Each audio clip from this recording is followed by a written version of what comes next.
to episode 57 of Meet the GIMP. My name is Rolf Steinort and I'm recording this in Bremen, northern Germany.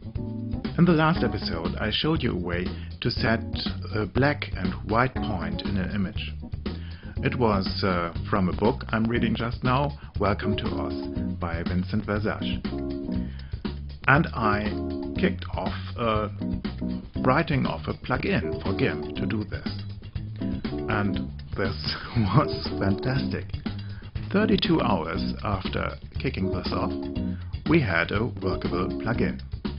And I wanted to cover it in this show, but by preparing for that, I found that there's still something I want to have in it.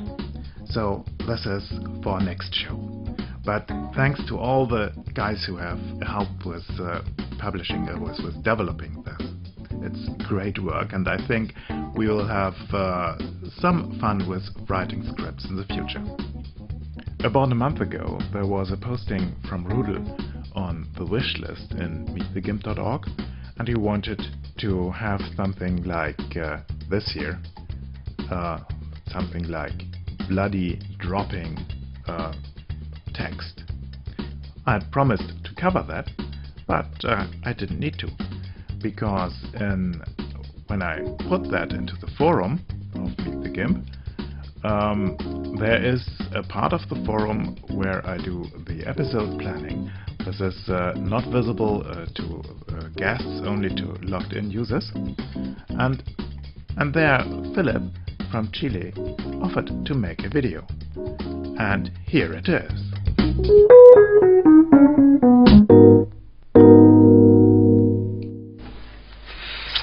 Okay, good afternoon. My name is Philippe de Martin in French.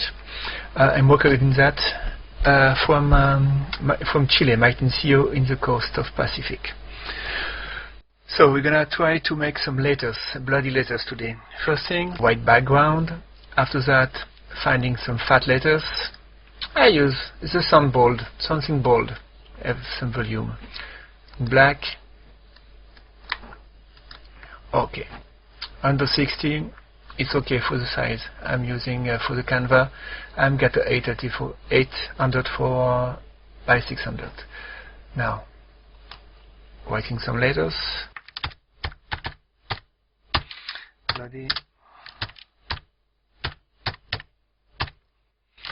Bloody Sunday. What about that?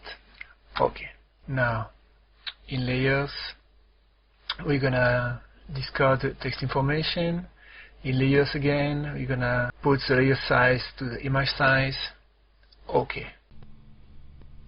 This text dialog looked quite different from what we've seen normally in GIMP, haven't it?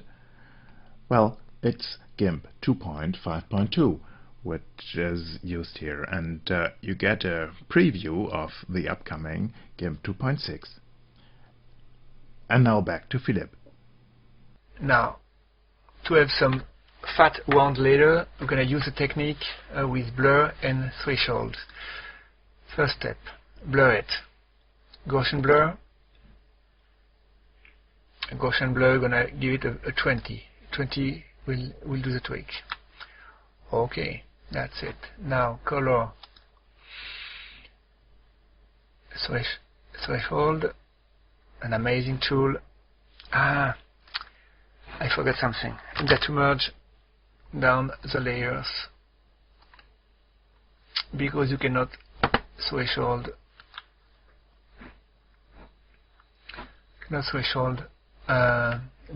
black and a fat channel. So colors, threshold. Okay, now then I have some fat letters. Okay, show you what I'm doing.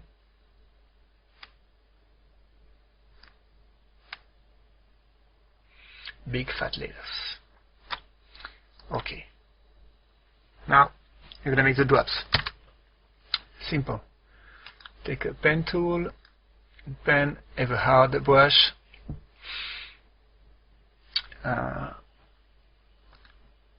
Okay, something smaller.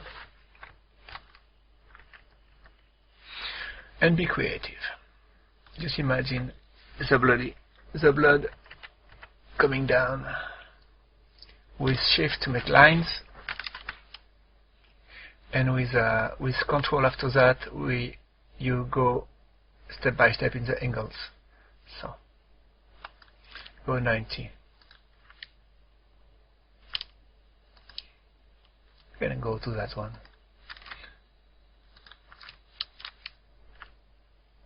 Shift Control, click, Shift Control. So imagine the blood coming down here.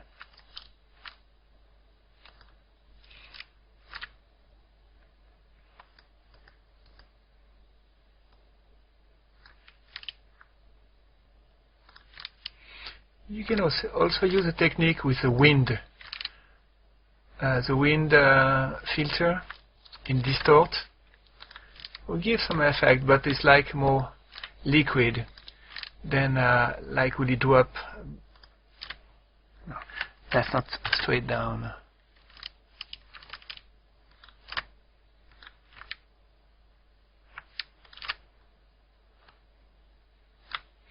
Okay, what else can we do here?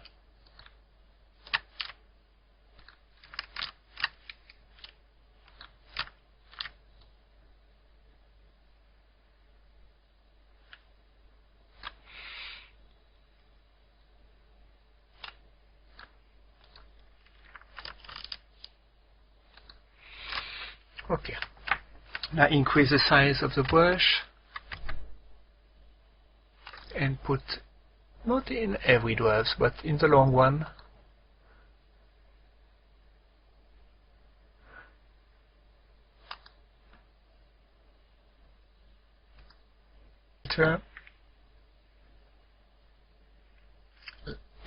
Blur, Gaussian blur, same 20. Now again color, threshold, or English. So now we're gonna slim the thing to get some nice effect.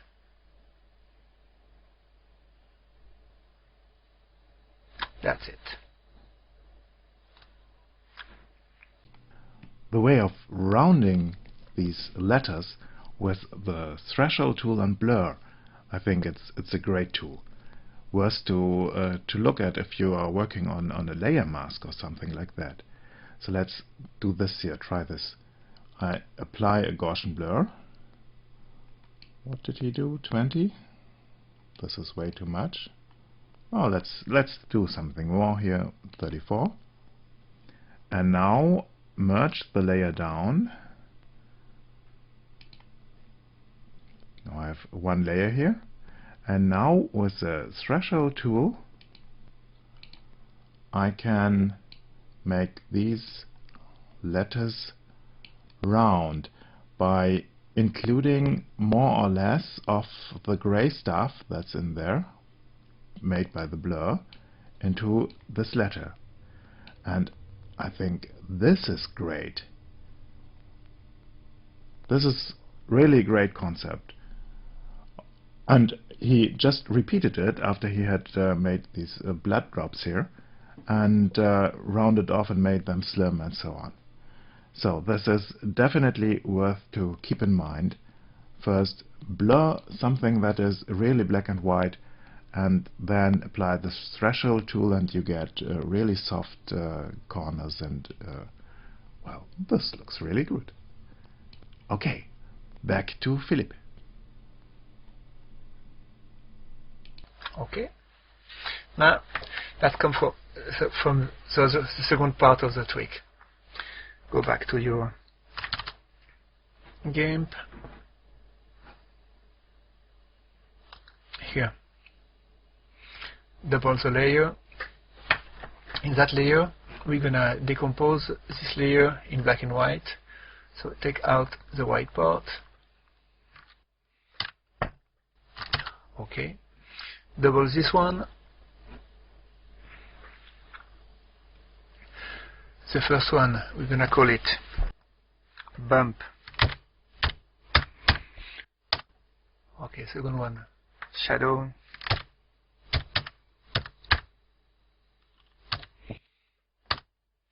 Third one, letters.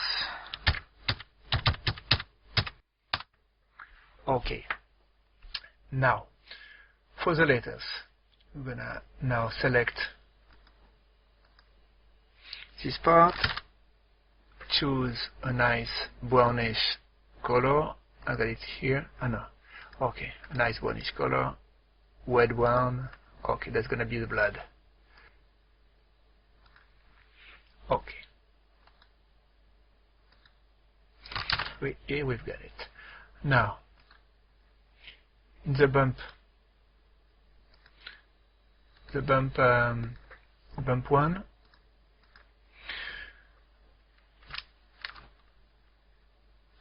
I select all, and now giving a blur, an important blur.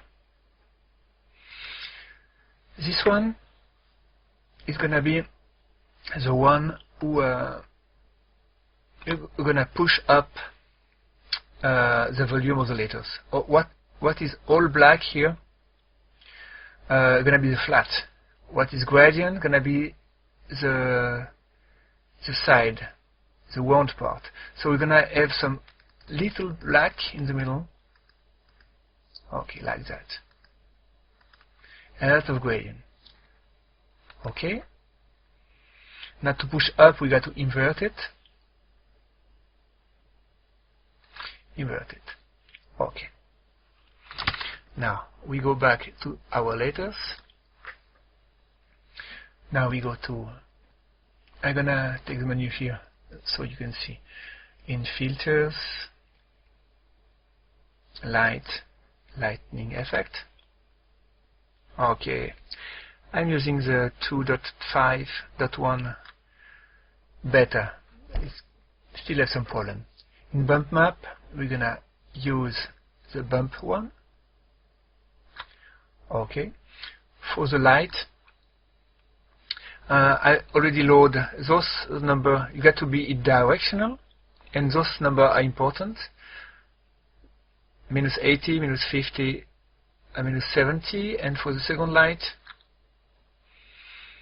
1.40, 165, and 1.00. That's it. Otherwise, you let it like it is. Click OK. That takes some time to render. I've got the whole machine here, but it's gonna work. Okay. Now, take out the blur, the shadow. We're gonna add a layer, a white layer in the back to see something. Okay. Come on.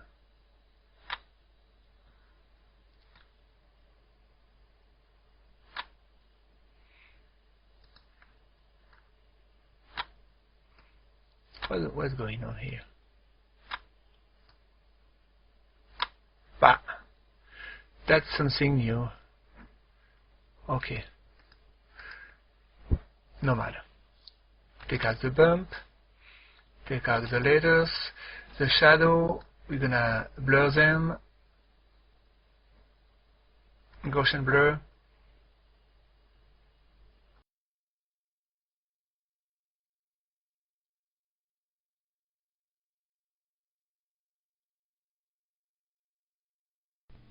And now he went to Filters, Light and Shadow, Lightning Effects. And here it is. We have some tabs here.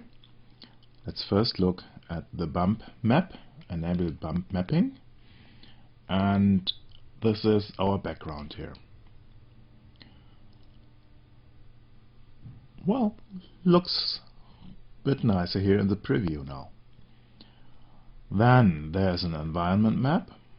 No idea what that does, but I'll explore this because a thing like this was used in this book I'm just working through for touching up a portrait with lighting effects. Perhaps this is possible with this here too. And now we have here the lights. I can set the type of light, a point light, a directional light. You see here, this is softer. And I can set none. Okay, then we have none. Okay, let's take a point light. This is here a sun or something like that. Think like a little lamp, a little light bulb that I can pull around here in the image, and you see how this changes there. And I have here the intensity, and this is the height above the image.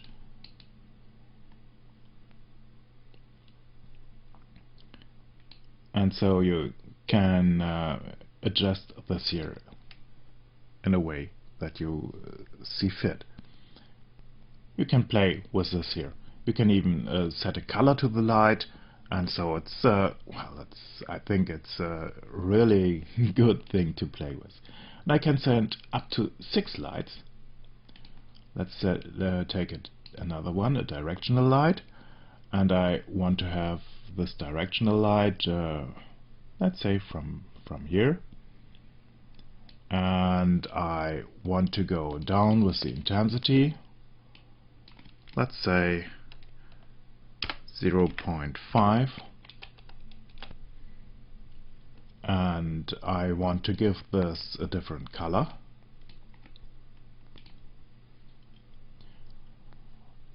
See what I can do with this here. This here, isolate. Okay, then I can see the preview where this will show up. So I can set different light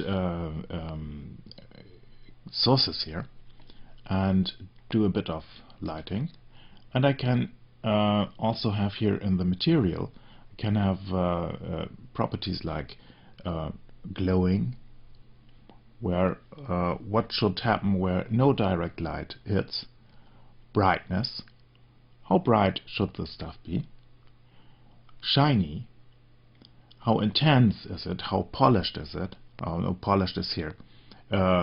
This is a bit the soft glow, and this is if it's really a very polished surface, like a mirror or so. And here it is like metallic. Okay, let's just click on here on metallic. Bump map we have done, and bump map I have no idea what that is. So I'm just clicking on OK, and we are waiting. And now I have this effect here. It looks a bit strange, but that's because the bump map is still visible, and so I just fill in another white layer, and so now we have here this GIMP on top, and here the shadow that hasn't been blurred up to now. Filters, blur, Gaussian blur.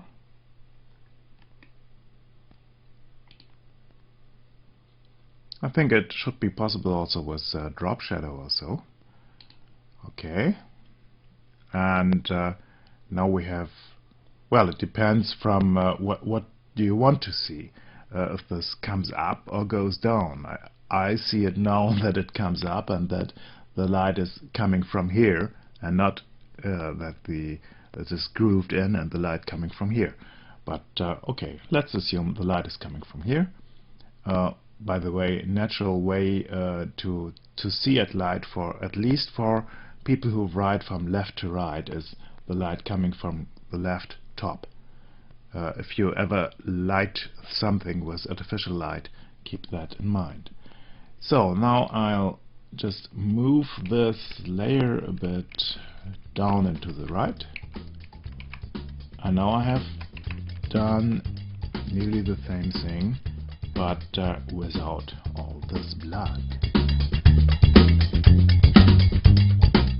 I want to say thank you again to Philip de Mata.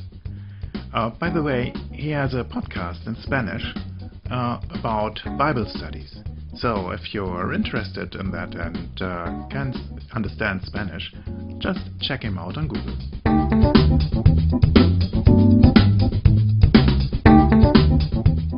And I think this was it for this week.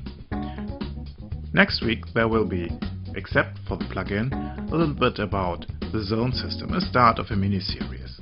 I'll cover the dynamic range of a camera, the dynamic range of an image, of a scene in nature, and how you can find out about both.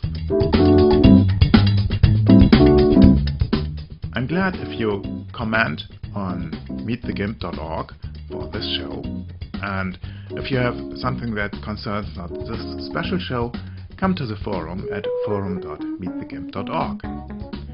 And if you have a blog or something else where you write in the internet, just drop me a line.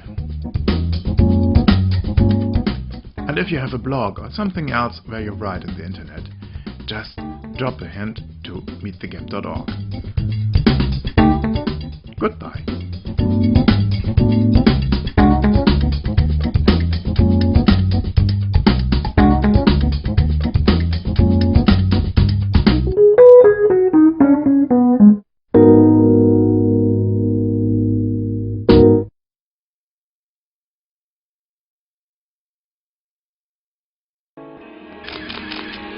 photocastnetwork.com, your photography resource in the podosphere.